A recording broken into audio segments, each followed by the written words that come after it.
I hope so. This is just review of what already unfolded so far. So we are still below, still before London Open, but couple of things. So on MNQ, which is the micro of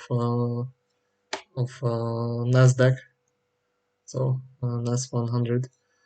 I was looking at the 1 hour chart, which we can see we had. Let me just toggle this here. Um, So we have a small fair value gap here on the 1 hour, and if numerous fair value gaps on the 15. So there is one right here on the 15. Now the bodies did respect this. We had a little bit of move down, but that's fine because on the lower time frame we can look into that. Basically it just formed a wick, so the bodies respected it. So if you look on the M1, what we can see is we went down, and then immediately this swing low, we this displacement downside we gave it on the upside. So this is BPR1, and it also consolidated in this fair value gap that it left behind, touching the high end of the BPR on the left side. So here, look at this, perfectly respecting that. Yeah.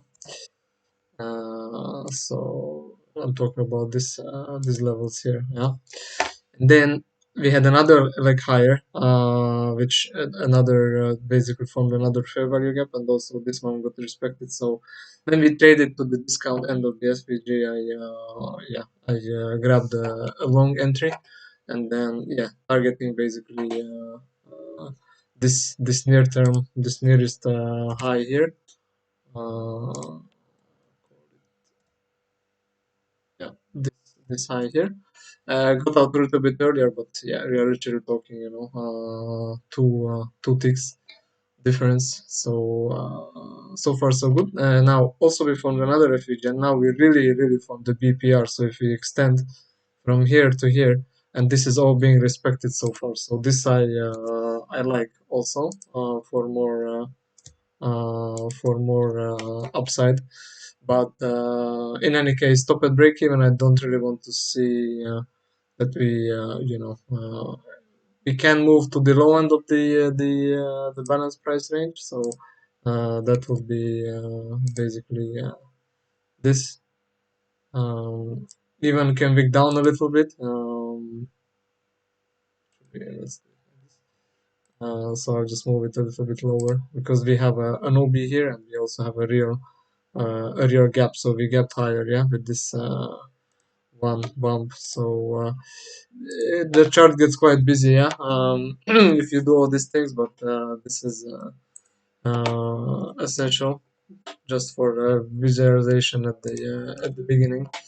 And we can also BPR from, that's a BPR there, and we put another one in. So this is also the one right here. So this is a real gap there. So yeah, I like a push higher here, and we'll see. So this was one thing, and the other one is what happened on Dixie. So on the M15, we seen basically these candles here. So there was a BPR, formed here, and what do you see here? This is buy side. So when New York opened, we taken this buy side here just to get into the BPR here.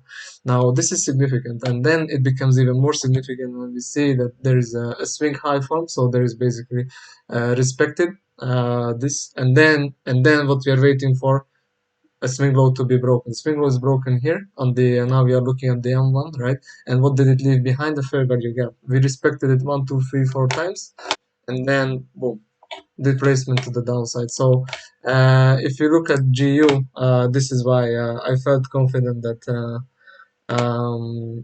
basically after we ran, sell side here. So this was the New York Open here. So when we ran sell side here, anyway, we want to, So it gave a couple of criteria. So we we are now lower than the New York open at midnight. Yeah, and here we have a small segment of price action. So basically, you could solve it. Like this is an order block, and basically this is a BPR as well, because down and up we went, and here we see that we had the swing but we started to accumulate basically. And then when we created this FEG, I was expecting an IOF entry long, and then going and taking out this high here. So if we look at the executions, you'll see exactly so. Buy one here, and then we created the IOF, buy another here, and basically full exit a little bit above the highs. So far so good. Now we wait for 2 a.m.